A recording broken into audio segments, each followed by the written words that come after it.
الشیطانالرجیم بسم اللہ الرحمن الرحیم ربی اشرح لی صدری ویسر لی امری واحلل عقدۃ من لسانی یفقہوا قولی۔ سورہ بقرہ پہلا پارہ آیت نمبر 71۔ ترجمہ۔ قال انہ کہا بے شک وہ، یقول وہ فرماتا ہے، انہا بے شک وہ، بقرۃ ایسی گائے ہے، لا ذلول نہ جوتی ہوئی ہو، تثیر کہ وہ حل چلاتی ہو، الارض زمین میں، ولا اور نہ، تسقی وہ سیراب کرتی ہو، الحرث کھیتی کو، مسلمۃ صحیح سلامت ہو، لا شیۃ نہ کوئی داغ ہو، فیہا اس میں، قالوا انہوں نے کہا، الآن اب، جئت لایا ہے تو، بالحق حق، فذبحوہا پھر انہوں نے ذبح کیا اسے، وما اور نہ، کادوا وہ قریب تھے کہ، یفعلون کہ وہ کرتے۔ آپ جانتے ہیں اس سے پہلے کی آیات میں بھی ہم نے پڑھا ہے کہ اللہ تعالیٰ نے بنی اسرائیل کو ایک گائے ذبح کرنے کا حکم دیا تھا، اور وہ لگاتار اس میں بحث بازی، کوشچنس کرے جا رہے تھے کہ وہ کیسی گائے ہو، کیا ہو۔ تو اللہ تعالیٰ اس آیت میں کیا فرما رہا ہے؟ اللہ تعالیٰ فرماتا ہے کہ بے شک وہ ایک ایسی گائے ہے، لا ذلول ذلول نہیں، مطلب کہ یہ ورڈ ہے، ذلول مطلب ہوتا ہے ہموار کرنا، پست، نرم، کسی کے نیچے لگنا۔ ذلت جو لفظ ہے وہ بھی اسی سے ہے، لا ذلول یعنی وہ کوئی کمزور پست سی گائے نہیں ہے، مطلب ہٹی کٹی گائے ہے۔ تثیر الارض، تثیر مطلب ہوتا ہے ہلانا ڈلانا، حرکت دینا۔ ایک جو تثیر ورڈ ہے اس سے ایک حدیث بھی ہے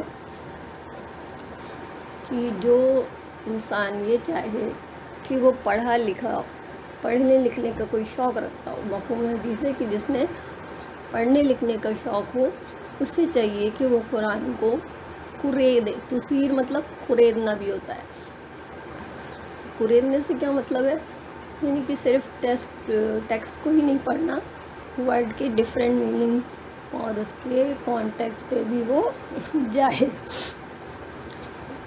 دیکھیے، ایک تو ہوتا ہے کہ قرآن کا ظاہری حسن، مثلاً آپ اچھی قرأت سنتے ہیں اور اس کی تجوید اور اس کے الفاظ کے ادائیگی کو بہت دھیان سے سنتے ہیں یا پڑھتے ہیں، تو یہ کیا ہے؟ یہ ہے اس کا ظاہری حسن۔ اور اس پہ غور کرنا وہ بھی اچھی بات ہے، لیکن اس کے آگے بھی جانے کی ضرورت ہے، اور اس کے لیے اس کی روٹس تک پہنچنا بہت ضروری ہے۔ تو یہ قرآن کے اندر کیا ہے، اندر سے کیسا ہے قرآن؟ تو جسے علم کا شوق ہے اسے چاہیے کہ وہ قرآن میں غور و فکر کرے۔ اس میں کیا کیا ورڈ آئے ہیں؟ ولا تسقی الحرث، حرث مطلب ہوتا ہے کھیتی، مسلمۃ یعنی صحیح سلامت ہو، اور اس میں کوئی داغ نہیں ہے۔ تو بنی اسرائیل نے کیا فرمایا کہ اب تو لایا ہے حق، حالانکہ حق تو پہلے ہی سے آ چکا تھا، تو انہوں نے اسے ذبح کیا، اور نہ تھے وہ قریب اس کے کہ وہ ایسا کرتے، مطلب ان کا انٹینشن نہیں لگ رہا تھا کہ وہ ذبح کریں گے۔ اب اس آیت میں انہوں نے پوچھا نہیں، لیکن اللہ تعالیٰ نے اپنی طرف سے مزید پابندیاں لگا دیں، یعنی کہ وہ ایسی گائے ہو کہ کمزور نہیں ہو، اور حل چلا چلا کے بے حال نہیں ہو چکی ہو، نہ کسی کھیت کو پانی لگاتی ہو، صحیح سلامت اور ایک رنگ کی ہو، کوئی دوسرے رنگ کا اس میں دھبا بھی نہ ہو۔ تو وہ لوگ اس کے بعد کیا کہنے لگے کہ اب تو جا کے مطلب صحیح بات لے کے آیا ہے. تو اس سے ہمیں کیا پتہ چلتا ہے؟ اس سے ہمیں یہ پتہ چلتا ہے کہ دین کے معاملے میں جو حکم سیدھا سادہ سمجھ میں ہمیں آ جائے، جب پتہ چل جائے تو کر لینا چاہیے، اور نیکی کے کام میں دیر نہیں کرنی چاہیے، ورنہ کیا ہوگا کہ نیکی کا موقع ہاتھ سے چلا جائے گا، یا ایسا ہوگا کہ کوئی آسان نیکی تھی، آسانی سے کر سکتے تھے ہم، وہ مشکل ہو گئی. حکم کیا ہے؟ قرآن میں آتا ہے کہ جلدی کرو اپنے رب کی مغفرت کی طرف اور دیر نہ لگاؤ. اور ایک جگہ آتا ہے والسابقون السابقون، یعنی کہ آگے نکلنے والے ہی آگے نکلنے والے. تم پیچھے رہنے والے نہیں بنو، کیا بنو؟ آگے نکلنے والے بنو، کیونکہ جو آگے نکل رہا ہے وہی آگے نکلے گا.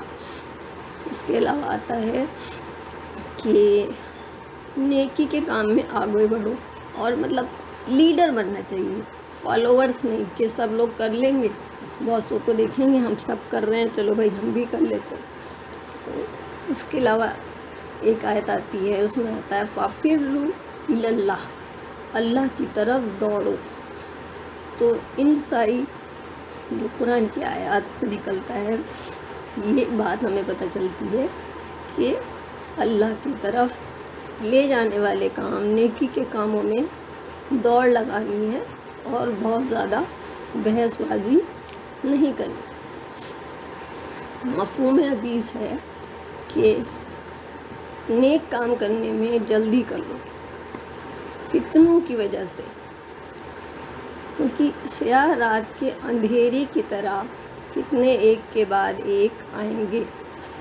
ایک وقت ایسا آئے گا کہ اتنے فتنے ہوں گے کہ ایک شخص صبح تو اٹھے گا مومن ہوگا اور شام تک وہ کافر ہو جائے گا. صبح کوئی کافر ہوگا اور شام تک مومن ہوگا، اور دنیا کے تھوڑے سے فائدے کے لیے اپنے دین کو بیچ ڈالے گا. اس کے علاوہ ایک اور حدیث ہے، اس کا مفہوم ہے کہ 5 چیزوں کو 5 سے بہتر جانو. جوانی کو بڑھاپا آنے سے پہلے، صحت کو بیماری سے پہلے، دولت مندی کو غربت سے پہلے، فراغت کو مصروفیت سے پہلے. مطلب اگر فری ٹائم ہے تو بزی ہونے سے پہلے اس کو اچھے کاموں میں یوز کریں، اور زندگی کو موت سے پہلے. تو 5 چیزوں کو 5 سے بہتر سمجھنا چاہیے. اور نیکی میں دیر کرتا کون ہے؟ کون سوچتا رہتا ہے اور حکم آنے کے بعد بھی، پتہ چلنے کے بعد بھی ٹال مٹول نہیں کرتا؟ تو یہ منافقین کی صفت ہے، کیونکہ کیا کرتے ہیں وہ نماز میں سستی کرتے ہوئے آتے ہیں. جب انہیں کسی نیک کام میں خرچ کرنا پڑتا ہے تو کراہیت سے کرتے ہیں. اگر اپنے لیے کوئی اپنی خواہشات کے لیے خرچہ کرنا ہے تو بہت آرام سے کتنا بھی خرچہ کر دیں گے، لیکن اگر دین کے لیے خرچہ کرنا پڑے تو اس میں کراہیت ہوتی ہے. تو اس آیت کے ریفرنس میں ہم سب کو اپنے اپنے رویوں پہ غور کرنا چاہیے.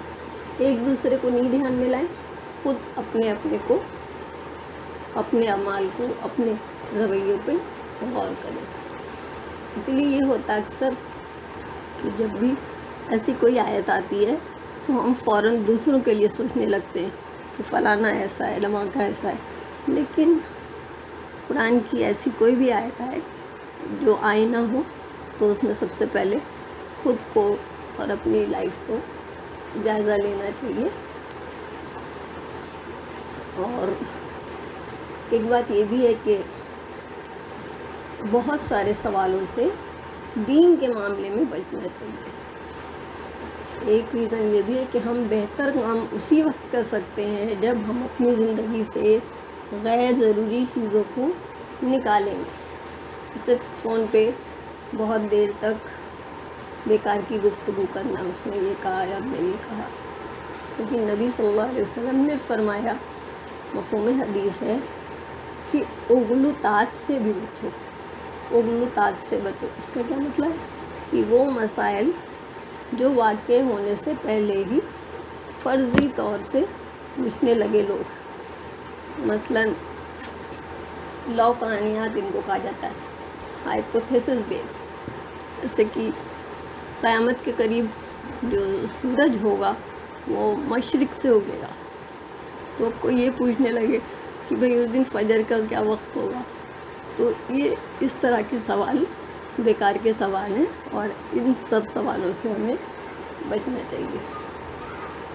ایک اور حدیث ہے، اس کا مفہوم ہے کہ اللہ تعالیٰ نے تمہارے لیے قیل و قال کو، یعنی کہ کہی گئی اور اس نے کہا، قیل مطلب کہی گئی اور قال مطلب اس نے کہا، اللہ تعالیٰ نے تمہارے لیے قیل و قال کو منع کیا۔ کیوں منع کیا؟ کیونکہ یہ سب ٹائم ویسٹر ہیں۔ ان اللہ کرہ لکم قیل و قال، اللہ تمہارے لیے ناپسند کرتا ہے کہ تم اس نے کہا اس نے کہا اس طرح کی باتوں کو کرو۔ کیوں منع کیا گیا ہے؟ کیونکہ یہ بہت سے فسادات کی روٹ ہے، جڑ ہے۔ جیسے کوئی بھی بات ہے، ایک بار اس کو کہا ہم نے، پھر دوسرے کو کہا، پھر تیسرے کو کہا، اور بات کچھ کی کچھ ہو گئی تھی، جس نے سنا اس سے کسی اور نے، اس نے یہ کہا، پھر میں نے یہ کہا، پھر اس نے یہ جواب دیا، پھر یہ ہوا، تو اس طرح کی باتوں کو اللہ تعالیٰ ناپسند کرتا ہے۔ سبحانک اللہم و بحمدک نشہد ان لا الہ الا انت نستغفرک و